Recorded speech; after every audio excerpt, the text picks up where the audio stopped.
Deuteronômio capítulo 34. Nós vamos falar hoje sobre uma mulher rejeitada, sobre uma mulher permeada de preconceito e discriminação, uma mulher que começa a sua história como prostituta, mas termina a sua história como uma princesa de Israel. Raabe, talvez vocês já tenham ouvido falar, conheçam parte da história de Raabe, mas é importante olharmos para a vida dessa mulher e de vermos como ela se tornou um exemplo de fé e um exemplo de coragem. Pensarmos a história de Raabe, uma meretriz, uma prostituta, põe em xeque toda a nossa racionalidade, toda a nossa lógica, todo o nosso senso de adequação, todo o nosso hábito de querer prever as coisas, porque Raabe não se enquadra nos padrões que nós imaginaríamos que Deus iria usar. É improvável pensar que Deus usaria uma mulher pagã, cananeia, idólatra, prostituta para fazer parte do plano da conquista da terra de Canaã. Mas eu fico feliz porque olhamos para as Escrituras e percebemos como o Deus que nós servimos é um Deus surpreendente, é um Deus que é imprevisível, é um Deus que nos coloca diante de situações que nós não imaginávamos. Se a gente tentar olhar o Evangelho a partir da racionalidade, querer colocar Deus dentro de uma caixinha, querer dissecar, conceituar Deus, a gente não vai conseguir, porque Deus é muito maior do que toda a capacidade humana de querer compreendê-lo. Mas nós louvamos porque Ele quis se apresentar a cada um de nós. E quando a gente olha para essa história de Raabe e percebemos como ela se relaciona com os israelitas e com o povo de Deus, nós temos dimensão de como a nossa perspectiva de adequado e inadequado sobre o Evangelho é errada. Quantas e quantas vezes nós não já falamos o seguinte jargão: vou falar para fulano porque ele é amigo do Evangelho. Ele já não bebe, ele já não fuma, ele tem tudo para ser cristão. Só falta ele ter um encontro pessoal com Jesus. E muitas vezes a nossa mente vai nos enganando dentro dessa cultura e vai nos fazendo criar grupos onde nós pregamos o Evangelho e pessoas onde a gente diz, não, para essa pessoa não. É uma transformação muito grande e a gente quer sempre ser levado pelo que é mais fácil e pelo que é mais cômodo. E se a gente olha para a história de Raabe, Deus usar a Raabe não era o cômodo, não era o confortável, nem era o previsível. Mas Deus surpreende a história usando uma mulher pagã, uma prostituta, para ser instrumento de bênção para o povo de Israel. Nós somos desafiados a olhar além do que os nossos olhos podem ver. A história de Raabe é de uma mulher estigmatizada, de uma mulher que sofreu sucessivos abusos sexuais por parte da guarda do rei de Jericó, uma mulher que tinha sua família totalmente quebrada, uma mulher que não tinha o amor dos seus pais justamente porque ela tinha uma vida desonrosa, uma mulher que estava marginalizada, uma mulher que estava no escuro, que ninguém via nem percebia. Mas quantas Raabes não passam pelo nosso caminho? Quantas pessoas invisíveis vão e voltam todos os dias e nós não conseguimos enxergá-lo?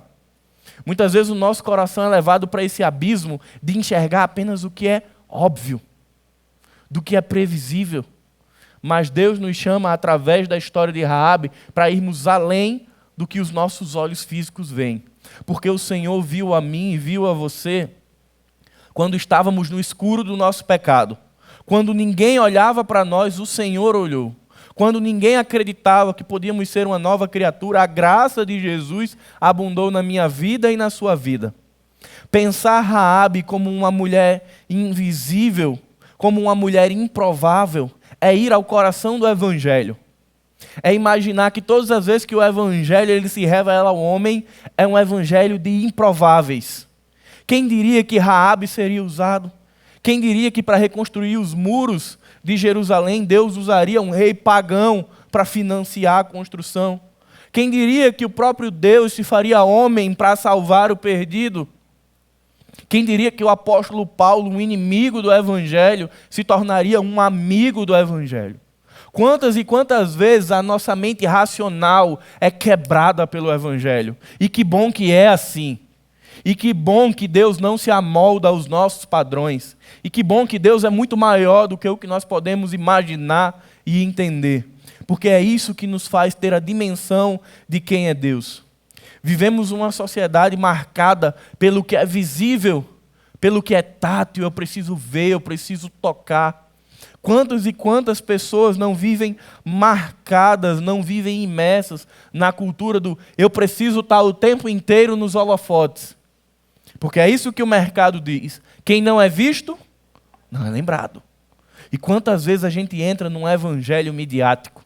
Eu preciso ser visto para que eu seja lembrado. Eu preciso estar o tempo inteiro nas redes sociais. Eu preciso estar o tempo inteiro interagindo. Eu preciso ter likes. Eu preciso ter visualizações. Eu preciso ter curtidas. E a gente às vezes pensa, não, eu tenho vivido um evangelho diferente. Eu não tenho me corrompido. Eu tenho conseguido permanecer fiel às Escrituras. Existem 3 perguntas que nós precisamos responder ao nosso coração nessa noite. A primeira é, qual o perfil das pessoas a quem levamos o Evangelho? São as mesmas pessoas com o mesmo perfil, com o mesmo enquadramento, ou temos tido ousadia de arriscar e de proclamar o Evangelho a toda criatura? Às vezes nós caímos num labirinto de pregar ao mesmo perfil de pessoas, as que são fáceis, as que são amigas do Evangelho, porque é mais cômodo. A gente não tem barreira visual. Mas quando se trata da pessoa que está marginalizada, da pessoa que está amarrada por um vício, da pessoa que está numa vida de prostituição, às vezes a gente diz assim, para essa não. É como se a gente tentasse limitar o poder, é como se a gente tentasse limitar a graça. Não existe barreira para o Evangelho. Todos aqueles que são tocados pelo Evangelho respondem ao Evangelho. Não existe pecado que resista, mas os nossos olhos teimam em ser racionais e dizer, esse eu falo, mas esse não. Como se fosse difícil para Deus converter o pecador. Como se fosse pela minha força, pela sua força, mas é pela força de Deus. É por isso que Raabe surge nessa noite como uma expressão de amor e de graça, para nos lembrar que onde abunda o pecado, superabunda a graça. Segunda pergunta é, qual o perfil das pessoas que constituem o nosso círculo de amizade? Talvez você já tenha ouvido em algum lugar alguém pegar o Salmo capítulo 1 e dizer, não vos assentai na roda,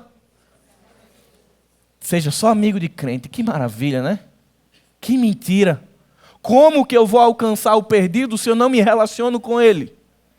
Se eu fui alcançado pelo Evangelho, é porque um dia alguém quis chegar perto de mim, pecador, se envolver comigo para falar de Jesus.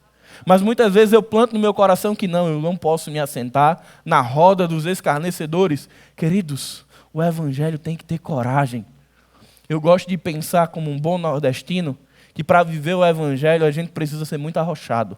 A gente precisa ter muita convicção do nosso relacionamento com Deus, a ponto de não temer nos envolvermos com as pessoas, porque é um relacionamento intencional. Eu me envolvo com pessoas para proclamar Jesus a elas.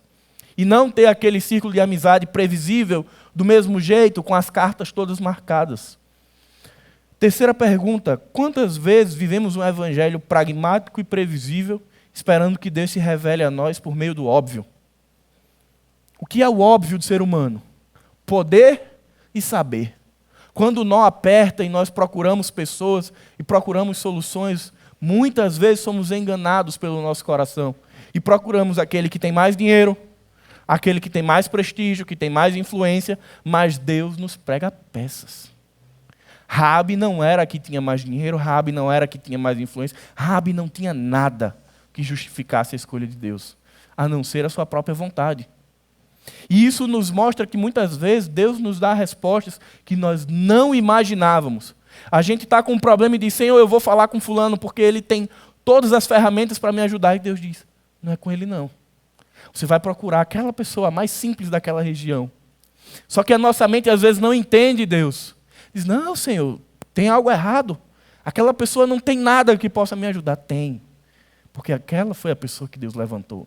Raabe foi a pessoa que Deus levantou para abençoar Israel. É interessante ver como a nossa geração de crentes, ela tem sido cada vez mais superficial. Como cada vez mais nós estamos nas redes sociais. E aí eu queria fazer uma observação. Talvez você reflita sobre a sua rede. Quantos de nós não seguimos Carlinhos Maia, Tiro Lipa, Whindersson Nunes, atores e atrizes globais? Existe algum problema nisso? Não, não existe. O que me assusta é o fato de que a geração de cristãos hoje conhecem todas as pessoas, mas não conhecem Abraão, não conhecem Davi, não conhecem Isaac, não conhecem Ruth, não conhecem nem Jesus às vezes. A gente segue a todo mundo, menos os heróis da fé. Se a gente perguntar qual foi a rotina de Carlinhos Maia ontem, que ele posta tudo, a gente sabe. Mas qual foi a história de Ruth? Quem foi Ruth? Davi? Jeremias? Aqueles que estão no rol da fé de Hebreus 11, quem são? Me assusta como o evangelho moderno tem colocado os heróis da fé no puro anonimato, na pura invisibilidade. E é esse tipo de coisa que a gente precisa olhar para Raabe e resgatar. O problema não é quem nós seguimos na rede social. O problema é como nós deixamos o evangelho anônimo na nossa vida. E é esse tipo de coisa que a gente precisa olhar e perceber e nos encontrarmos com o Senhor. Deuteronômio 34, a partir do verso 5. Assim Moisés, servo do Senhor, morreu ali, na terra de Moabe, segundo a palavra do Senhor. Este o sepultou num vale na terra de Moabe, diante de Bet-peor. Mas até hoje ninguém sabe o lugar da sepultura. Moisés tinha 120 anos quando morreu, mas os seus olhos não haviam se enfraquecido e ele não tinha perdido o vigor. Os filhos de Israel prantearam Moisés durante 30 dias nas campinas de Moabe. Então se cumpriram os dias de pranto e de luto por Moisés. Josué, filho de Num, estava cheio do espírito de sabedoria, porque Moisés havia imposto as mãos sobre ele. Assim os filhos de Israel lhe deram ouvidos e fizeram como o Senhor havia ordenado. Nunca mais se levantou em Israel um profeta como Moisés. Raabe começa a surgir no cenário a partir do momento que Moisés morre e passa o cajado para Josué. Josué recebe a missão de ser o novo líder militar e o novo líder espiritual de Israel e com um desafio gigantesco, o desafio de conquistar a terra prometida. E isso começava pela conquista das regiões em torno de Jericó e da própria Jericó.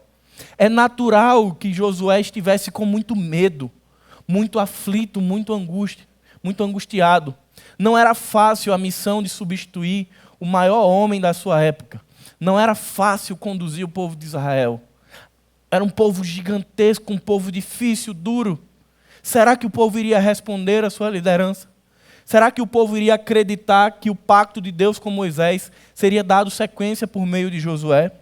Mas o nosso Deus é um Deus tão bondoso, tão amoroso, que ele anima o coração de Josué. Josué capítulo 1. Depois que Moisés, servo do Senhor, morreu, o Senhor falou a Josué, filho de Num, auxiliar de Moisés, dizendo: Moisés, meu servo, está morto. Prepare-se agora e passe este Jordão, você e todo o povo, e entre na terra que eu vou dar aos filhos de Israel. Todo lugar em que puserem a planta do pé, eu darei a vocês, como prometi a Moisés. O território de vocês irá desde o deserto até o Líbano, até o grande rio Eufrates, descendo através de toda a terra dos heteus, até o grande mar na direção do poente do sol. Ninguém poderá resistir a você todos os dias da sua vida. Assim como estive com Moisés, estarei com você. Não o deixarei nem o abandonarei. Seja forte e corajoso. Deus repete isso a Josué 3 vezes. Josué, seja forte e corajoso. A missão não é fácil, mas seja forte e corajoso. Não se desvie, se apegue à lei que recebeu de Moisés. Deus anima o coração de Josué. Logo em seguida ele tem um encontro com o seu exército e novamente o exército diz: estamos contigo, seja forte e corajoso. Josué, agora apropriado das bênçãos de Deus, confiante na presença de Deus, no capítulo 2 de Josué ele resolve enviar 2 espias à terra de Jericó. Da localidade de Sitim, Josué, filho de Num, enviou secretamente 2 espias dizendo: vão e observem a terra e a cidade de Jericó. Eles foram e entraram na casa de uma mulher prostituta, cujo nome era Raabe, e pousaram ali. Então a seguinte notícia chegou aos ouvidos do rei de Jericó: eis que esta noite vieram aqui uns homens dos filhos de Israel para espiar a terra. Chegamos no momento onde Raabe aparece, onde Raabe se torna visível. com tantas pessoas, com tantas casas que esses homens poderiam entrar, eles entram exatamente na casa de uma mulher pagã, idólatra e prostituta. Seria mais óbvio ou mais previsível irem na casa de um general ou de alguém muito importante, mas é interessante como o Senhor prega peças. Ele vai estrategicamente na casa de Raabe. E Raabe tem 4 lições muito importantes para nós nessa noite. Se queremos sobreviver a esse tempo caótico, se queremos sobreviver a essa geração que tenta nos engolir, que tenta viver um evangelho pragmático, ortodoxo, muitas vezes fechado numa caixinha, se a gente quer resistir a esse tempo de consumismo, de superficialidade, existem 4 lições que Raabe traz ao nosso coração. A primeira delas é que é preciso coragem para sobreviver. Verso 3. Por isso o rei de Jericó mandou dizer a Raabe: traga para fora esses homens que vieram a você e que estão aí em sua casa, porque vieram espiar a terra. Mas a mulher que havia escondido os 2 homens respondeu: é verdade que os homens vieram a mim, mas eu não sabia de onde eram. Quando o portão da cidade ia ser fechado, sendo já escuro, eles saíram. Não sei para onde foram. Se forem depressa, irão encontrá-los. Ela, porém, os tinha levado para o terraço de casa e os havia escondido entre as canas. Aqueles homens foram atrás dos espias pelo caminho que leva aos vales do Jordão. E depois que eles saíram, fechou-se o portão. Talvez você se pergunte: Deus abençoou o pecado de Raabe? Raabe mentiu. Raabe disse: olha, eles já foram embora. Mas o texto diz que os homens estavam no terraço. Como compreender a bênção de Deus diante de um pecado? Eu queria que você fizesse um exercício. Quem aqui ainda peca? Todo mundo, né? Quem aqui recebe bênção? Então, não somos muito diferentes de Raabe, né? Deus abençoa Raabe e abençoa o seu povo, não porque ela pecou para abençoar o povo. Ele a abençoa apesar do pecado de Raabe. Assim como Deus me abençoa apesar dos meus pecados, Deus abençoou Raabe apesar da mentira. Precisamos considerar que essa mulher era uma nova convertida. Ela tinha acabado de ter um encontro com Deus. Ela não tinha ensino. Ela não tinha parâmetros para definir se mentira era errado ou não. Ela usou aquilo que ela sabia. Mas o que o texto nos chama a atenção não é sobre a mentira de Raabe. É sobre a coragem dessa mulher. A atitude de Raabe envolvia vida e morte. Ela mente para aqueles guardas. Se ela é descoberta, se aqueles guardas resolvem subir e ao chegarem no terraço descobrem os espias, Raabe e toda a sua família teria sido morta. Uma mulher extremamente corajosa. E quando a gente olha para a vida cristã, para o discipulado de Jesus, a gente percebe que a proposta do reino envolve muita coragem. Existem momentos onde o Senhor nos coloca em lugares improváveis, em lugares onde a gente observa uma muralha e pensa que ela é intransponível, onde a gente olha para um lado, olha para o outro e diz não tem solução, mas tem solução. Existe uma possibilidade de superar as muralhas, existe uma forma de superar os desafios, porque o Senhor é conosco. E muitas vezes o Senhor intencionalmente nos coloca em situações assim, uma situação onde vai testar, onde vai desenvolver a nossa fé. Porque, enfim, tudo que nós precisamos é crer. Nós hoje somos salvos em Jesus Cristo porque um dia nós cremos. Tão somente e unicamente cremos. Não foi exigido nada mais. E a vida cristã continua sendo em cima da palavra crer. Todos os desafios que nos são colocados, o Senhor só diz: seja forte e corajoso. Creia que eu sou contigo. Mas é interessante como nós vivemos uma batalha com a fé. Como quantas e quantas vezes nós entramos em crise, onde nós colocamos em xeque o próprio Deus. E será que? E se? Mas eu estou me sentindo tão sozinho, tão solitário, desamparado. Parece que eu tenho caminhado só. Queridos, o Senhor tem nos convidado a crer. Raabe creu. O texto vai continuar falando e vai dizer que Raabe creu só em ouvir.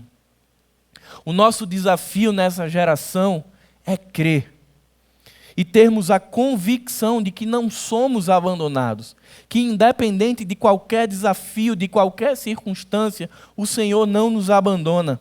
O apóstolo Paulo, em Romanos 8, diz: porque estou certo de que nem morte, nem vida, nem os anjos, nem os principados, nem as potestades, nem o presente, nem o porvir, nem a altura e nem a profundidade, nem qualquer outra criatura poderá me separar do amor que está em Cristo Jesus.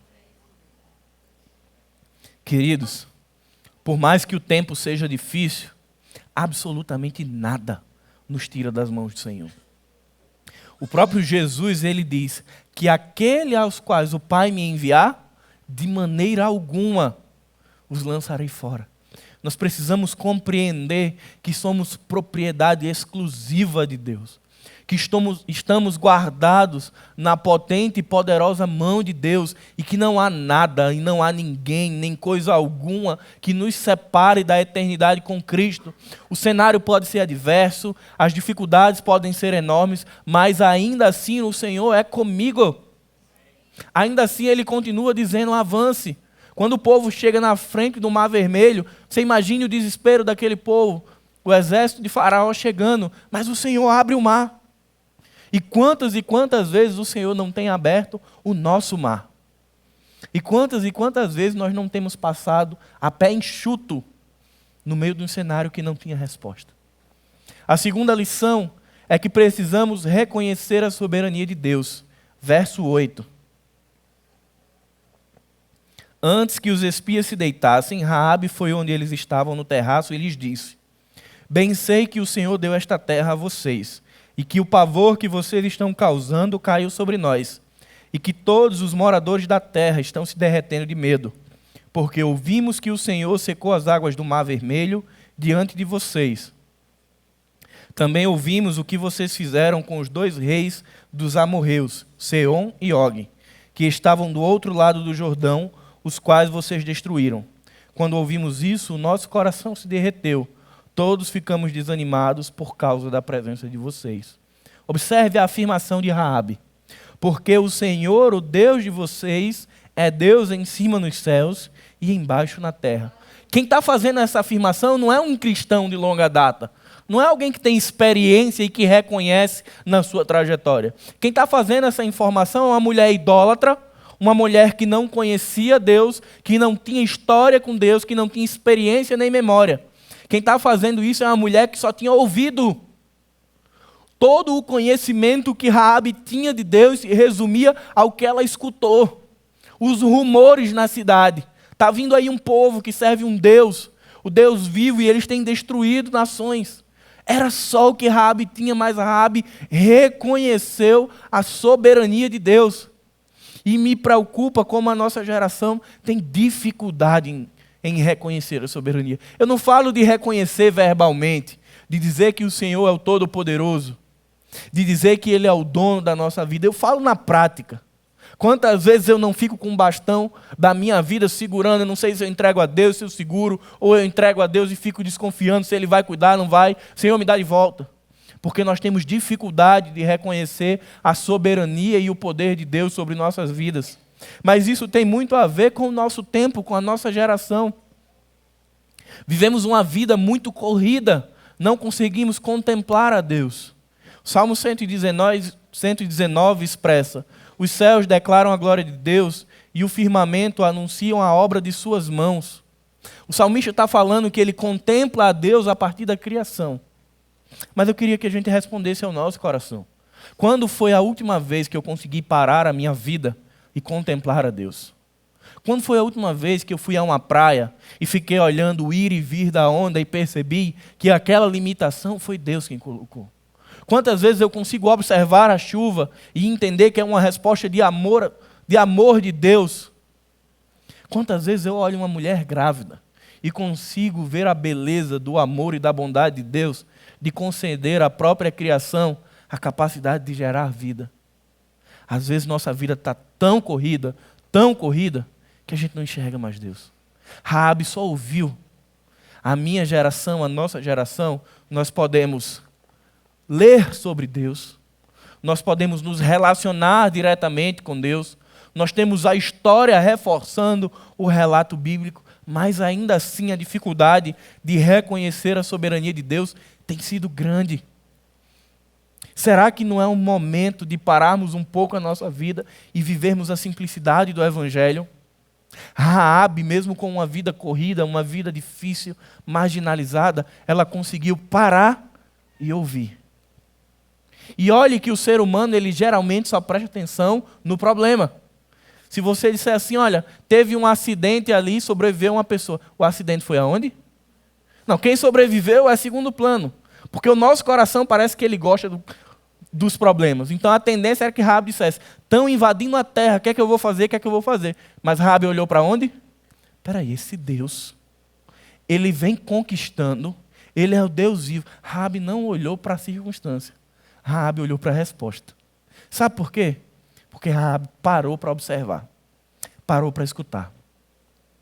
Quantas e quantas vezes nós simplesmente passamos por algumas agonias na vida porque a gente não consegue sentir Deus, ouvir Deus e enxergar a Deus. Terceira lição. É preciso fé e estratégias. Verso 16. Disse a eles, vão para o monte para que os perseguidores não os encontrem. Escondam-se lá durante 3 dias até que eles voltem e depois sigam o seu caminho. Os homens lhe disseram, estamos desobrigados deste seu juramento que você nos fez jurar. Se quando entrarmos nesta terra você não amarrar este cordão de fio de escarlate na janela por onde você nos fez descer, e se você não reunir em sua casa o seu pai, a sua mãe, os seus irmãos e toda a sua família, quem sair fora de casa será responsável pelo que lhe acontecer, e nós seremos inocentes. Mas se alguém puser a mão em alguém que estiver com você dentro de casa, nós seremos responsáveis. E se você denunciar esta nossa missão, estaremos desobrigados do juramento que você nos fez jurar. E ela disse, que seja assim como vocês disseram. Então Raabe os despediu e eles se foram. E ela amarrou o cordão de escarlate na janela. Não é à toa que Raabe entra no rol da fé em Hebreus capítulo 11. As circunstâncias para que essa mulher cresce, para que essa mulher estabelecesse um pacto, era completamente adversa. Ela não conhecia o povo, ela não tinha nenhuma garantia de que se ela cumprisse a parte dela no acordo, os espias cumpririam a deles. Ela não tinha nenhuma segurança, mas Raabe estava disposta a correr riscos. Raabe estava disposta a apostar nessa relação que estava se iniciando. É o primeiro momento onde Raabe, de fato, ela se relaciona não somente com o Deus dos hebreus, mas agora com os próprios hebreus. Fé e coragem marcam a vida dessa mulher. Diante de um cenário caótico, de destruição, de eminente morte, ela poderia ser morta no processo de conquista, Raabe decide ter fé. Mas Raabe tem uma fé interessante, é uma fé prática. Ela ouve falar do Deus dos hebreus, ela reconhece a soberania desse Deus e ela já muda a prática. A prática da vida de Raabe é mudada por causa da fé. E isso só nos mostra e reforça de que sempre que alguém se encontra com Deus, não volta do mesmo jeito. A nossa vida é mudada cada dia, cada minuto que eu me encontro com Deus. Às vezes a gente pensa que transformação é só no primeiro momento, onde eu sou convertido. Cada vez que eu me achego ao Pai, que eu me encontro com Deus, eu sou transformado por Ele. Então, se minha vida tem sido óbvia e previsível, não tem tido transformação, é porque provavelmente eu não tenho me achegado perto do Pai. Porque cada vez que eu me deleito na presença do Senhor, cada vez que eu me aproximo de Deus, Ele me transforma. E essa mulher tem o coração transformado. Mas eu queria fazer uma pergunta para nós. Até onde a nossa fé tem nos levado? Até onde a nossa fé tem permitido a gente caminhar? Porque muitas vezes é fácil ser cristão quando tudo está confortável. É fácil ser cristão quando todas as coisas estão cooperando, quando tudo está fácil. Esse tipo de fé todo mundo tem. Esse tipo de fé, pessoas que não conhecem o Deus verdadeiro, têm nos seus deuses. Mas a fé em Cristo Jesus, ela é aperfeiçoada nos desafios da vida. E Jesus nos chamou para uma caminhada que é dura. Talvez se você tiver entrado no Evangelho achando que ia ser água com açúcar, você entrou enganado. Jesus nos chama para uma vida de discipulado. Ele nos chama para uma vida de mortificar a nossa própria carne. Aquele que quiser me seguir, negue-se a si mesmo. No mundo vocês terão aflição, mas tenham bom ânimo. O tempo inteiro Jesus sinaliza que a caminhada não será fácil. Mas ele diz, olha, eu estou com vocês. A caminhada é dura, mas eu estou junto. E para caminhar essa proposta de discipulado, para viver o discipulado de Jesus, precisa ter muita coragem. Precisa ter uma fé prática. E não muitas vezes, não, isso aqui é... Vou dar um exemplo. Nosso terreno, o momento em que ele foi comprado, adverso no país, a igreja não tinha todo o dinheiro. A gente poderia ter dito, não, vamos juntar todo o dinheiro e comprar. Isso é o óbvio. Isso é a minha força, é o meu braço. Viver pela fé, muitas vezes, dá um passo aonde nós não sabemos ainda, mas crendo que Deus está lá. Eu não falo que isso é uma fé irracional, mas é uma fé convicta e prática. Viver uma vida pela fé não é viver cegamente, é ter estratégias, sim. É avaliar o território do inimigo, é avaliar as circunstâncias e dizer, dá para ir porque eu vou na força do Senhor. Quantas e quantas vezes a gente não senta na cadeira e vai vendo a história passar, esperando que Deus nos coloque numa bolha e diga, olha, nada vai acontecer para você, eu vou abrir as comportas dos céus e vai cair chuvas de bênçãos. O apóstolo Paulo, em Efésios, ele diz que nós já temos todas as sortes de bênçãos celestiais no céu. Aqui na terra é estratégia, gente. É uma fé relacional, é uma fé pensante, que a gente diz, eu vou no poder do Senhor, mas eu vou mandar o espia, eu vou avaliar, mas eu vou viver uma vida que corre riscos. Viver o evangelho de Jesus é correr risco, muitas vezes de ser invisível, de ser abandonado por pessoas, de ser rotulado. Por isso que é preciso ter muita coragem para viver o evangelho. Porque muitas vezes nós vamos ter que dizer não. Dizer não para algumas coisas para dizer sim para o evangelho.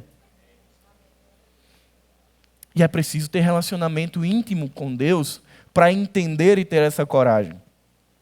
Martin Lloyd-Jones, ele afirma que a fé manifesta-se em toda a personalidade. Não existe só uma fé da mente, não existe só uma fé no coração, e não existe só uma fé vivida. Existe uma fé completa.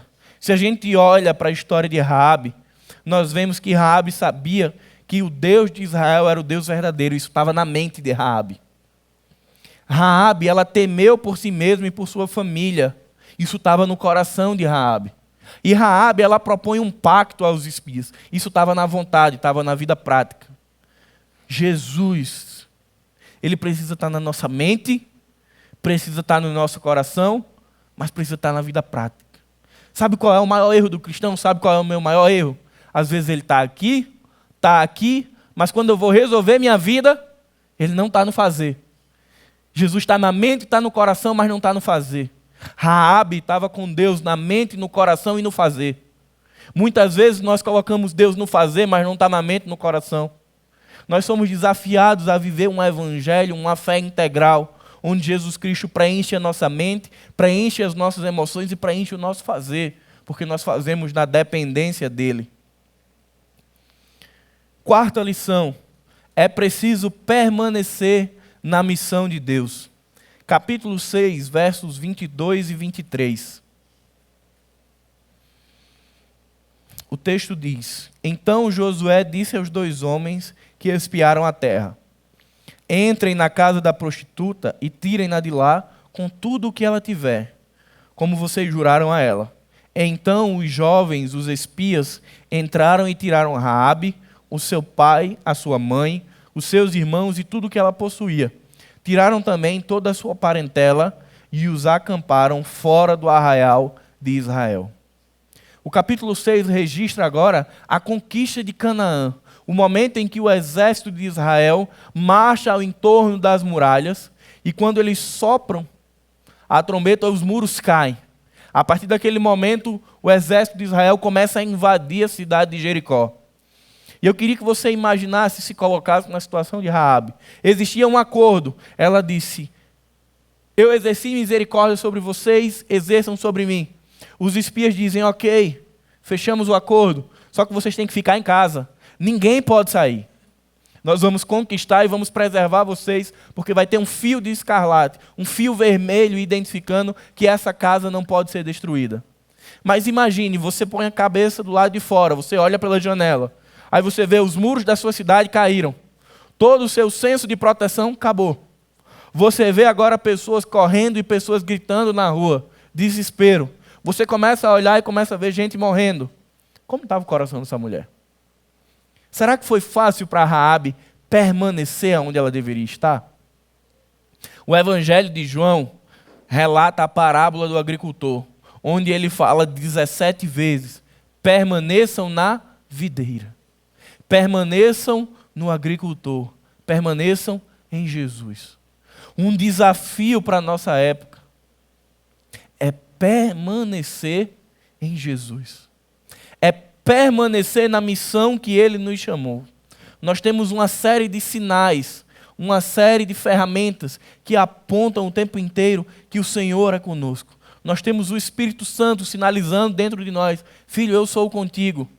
Mas muitas vezes a gente faz como Pedro. Pedro, vem aqui me encontrar. Jesus está sobre as águas. Pedro desce corajoso. Ele dá os primeiros passos e não afunda. Mas a Bíblia diz que Pedro começa a olhar o seu entorno. E as ondas, o mar estava revolto. Pedro perde o olhar em Jesus e olha a circunstância. A Bíblia diz que ele afunda. Ele não permanece em Jesus. Quantas e quantas vezes, querido, nós deixamos de desfrutar das bênçãos de Deus, dos planos de Deus, porque o Senhor disse: fica aqui. Mas a gente não fica. Sabe aquela criança quando está se desenvolvendo, que a gente diz: não saia daí, mas é mesmo que dizer saia? Às vezes a gente é assim com Deus. Deus disse: não sai daí. Mas tudo que a gente faz é sair de onde Deus disse: permanece. E muitas vezes nós não entendemos o que eu tenho pedido a Deus, aquilo que eu tenho pedido ao Senhor para a minha vida não chega. Muitas vezes não chega porque nós não permanecemos, porque nós não perseveramos naquilo que o Senhor tem proposto para a nossa vida. As recompensas de permanecer em Deus, de permanecer em Cristo, são muito maiores do que o que nós podemos imaginar. Lembre-se, Raabe começa como sendo uma mulher pagã, idólatra e prostituta. Capítulo 6 e 7, Raabe termina como princesa. Raabe casa com um príncipe de Israel chamado Talmon. Raabe torna-se uma hebreia. Raabe torna-se uma israelita. Mas não é fácil. Logo no início ela fica fora do arraial, porque ela era considerada impura. Ela tem a família preservada, toda a sua parentela preservada, mas a continuação não é fácil. Ela começa vivendo fora da tenda. Mas ela casa com um homem de Deus chamado Talmon e ela passa a fazer parte do povo. Queridos, como a história de Raabe se parece com a minha e a sua. A gente começa como alguém que está longe, como alguém que está no escuro, alguém que está distante de Deus. E a nossa história hoje é de que nós somos príncipes e princesas do Senhor. Raabe começa como rejeitada e termina como princesa. Esse é o Evangelho da Graça. Mas Raabe tem coragem de viver uma fé verdadeira. Raabe reconhece a soberania do seu Deus e Raabe permanece na missão. Nós somos desafiados nessa geração inquieta, imperativa, a geração miojo. Eu sempre gosto de pensar, o ser humano adora o miojinho, né? 3 minutinhos, é prático, parece gostoso, bota um molho, fechou uma refeição. Vive de miojo. Não nutre. E sabe o que a gente faz com Deus às vezes? Miojo. 3 minutinhos com Deus. 2 dedinhos com Deus. Sabe o que acontece? Parece legal. Parece prático. Mas não nutre. Você vai ficar fraco. Quantas vezes nós temos apenas alguns relapsos? Quantas pessoas não vivem de doses homeopáticas dominicais? De segunda a sábado, sei nem quem é Deus. Sei nem por onde eu me relaciono, mas o domingo é o meu tempo de descanso, eu vou cultuar a Deus. gente, fica fraco. Não permanece. Diante de um mundo tão caótico, de um mundo que nos convida a nos corrompermos, que nos convida a nos distanciarmos de Deus, nós precisamos deixar de tanta pressa e vivermos uma vida serena e calma aos pés da cruz, investindo diariamente tempo com Deus, tempo com pessoas. Eu não estou falando que você agora tem que eliminar algo e dizer, eu vou separar 5 horas. Mas seja intencional.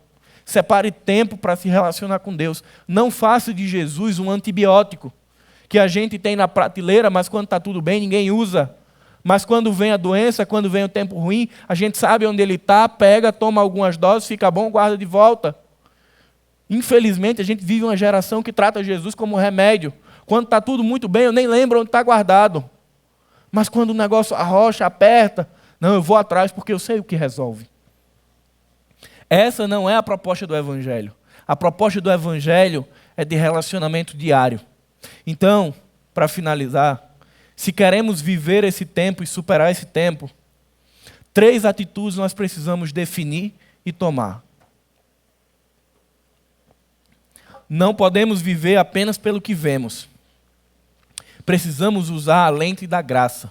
Precisamos ir além do que os nossos olhos podem ver. Precisamos ter coragem e ousadia para proclamar a nossa fé. Precisamos ir aonde ninguém quer ir, fazer o que ninguém quer fazer, tocar em quem ninguém quer tocar, entendendo que o Senhor guarda e zela a nossa vida. Precisamos reconhecer a soberania de Deus e a nossa total dependência, de vivermos não pela força do nosso braço, não pela força e sabedoria das pessoas, mas pela presença de Deus em nós. E por fim, precisamos descansar e permanecer em Deus. Pai, muito obrigado, Senhor, por esse tempo de meditação e de aprendizado na Tua palavra, Senhor. Nós rogamos que o Teu Espírito, Senhor, que habita em nós, Ele nos ensine, Ele nos oriente e que Ele nos fortaleça para vivermos um evangelho puro e simples. Nos ajuda, Pai, a termos um coração contrito, a termos uma vida de coragem, fé e ousadia. Os tempos não são fáceis, mas o Senhor nunca disse que seria fácil. Mas nós cremos em um Deus que é presente, em um Deus que não nos desampara. Em nome de Jesus, amém. Como é incrível, não consigo explicar como você consegue, no meio do silêncio, ao meu coração falar. Eu não preciso de palavras, nem de grandes demonstrações. Apenas no teu olhar eu consigo ouvir que você me ama.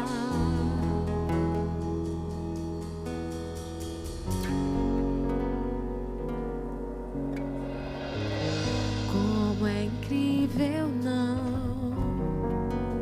consigo explicar como você consegue, no meio do silêncio, ao meu coração falar.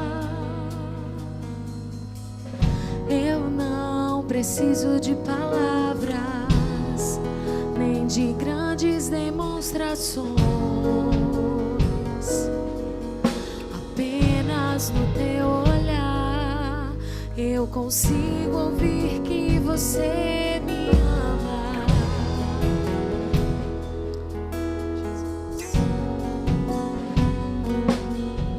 E quando estamos a sós, minha cabeça no teu peito faz silenciar todos os medos dentro de mim. É no silêncio que o teu coração fala o meu.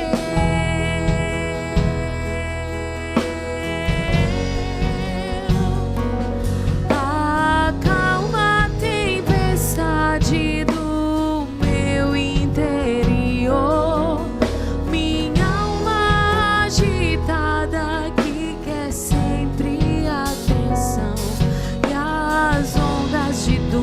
dúvidas que vem como um turbilhão, na quebra das ondas de encontro aos rochedos no meu coração, na arrebentação querem me assustar, no silêncio venha comigo falar, no silêncio venha me amar, é no silêncio que eu posso declarar. Acalma a tempestade do meu interior, minha alma agitada que quer sempre atenção, e as ondas de dúvidas que vêm como um turbilhão, na quebra das ondas de encontro aos rochedos do meu coração, na arrebentação querem me assustar, no silêncio venha comigo falar, no silêncio venha me amar, é no silêncio que eu posso declarar que o meu coração é teu e pra sempre vou te amar. Talvez você tenha chegado hoje à noite com o coração machucado. Talvez você tenha chegado aqui com o coração ferido, com o coração marcado por algumas circunstâncias. Quantas vezes saímos de casa com um sorriso no rosto, mas com o coração doendo, com o coração sangrando, com mágoa, com dor, com tristeza. Vivemos um tempo onde cada vez menos nós nos rendemos a Deus. Temos vergonha de chorar na presença de Deus. Temos medo de simplesmente rasgar o nosso coração, rasgar a nossa alma e dizer: Senhor, me socorre. Quantas vezes sofremos sozinhos, agonizamos em meio à dor, em meio à tristeza, em meio à solidão. Mas nessa noite o Senhor tem nos chamado a abrir o coração, a sair do escuro e da invisibilidade e dizer: Senhor, eu te quero. Senhor, me socorre, seja socorro bem presente, Pai. Eu preciso de ajuda, eu preciso de você. Deus nos deu uma comunidade para chamar de nossa. Nos deu o amor, nos deu o seu sacrifício, nos deu pessoas para que nós recorrêssemos a ela, para que entendêssemos que a caminhada do Evangelho não é de solidão, não é de individualismo, mas é junto. Que a minha dor é a sua dor, que a sua alegria é a minha alegria. Essa é a proposta do reino. Esse é o valor de Cristo Jesus para a sua igreja. Que possamos hoje nos quebrantar e dizer: Senhor, não tem quarto escuro, não tem nenhum lugar da minha alma que o Senhor não conheça, porque eu te entrego a chave, Pai. Eu não quero mais o comando da minha vida, porque ela é tua. Dirige a minha vida, comanda os meus pensamentos, cuida das minhas emoções, Senhor, porque a minha vida não é minha, ela pertence a ti. Pai, muito obrigado, Senhor, por esse tempo abençoado, Senhor. Nós queremos te pedir, Senhor, que o teu Espírito que habita em nós, Pai, ele preencha o nosso ser, que ele aquiete o nosso coração. Muitas vezes, Pai, vivemos tempestades, vivemos maremotos, terremotos em nossa vida e estamos com o coração inquieto, não conseguimos dormir, estamos aflitos, ansiosos e angustiados, mas nos ajuda, Pai, a abrir o nosso coração e lançar sobre a cruz, em colocar aos pés da cruz tudo aquilo que tem nos tirado da missão, tudo aquilo que tem desviado o nosso foco, Senhor. Nos permite trocar o nosso fardo e trocar pelo teu, Pai, porque o teu jugo é manso e suave.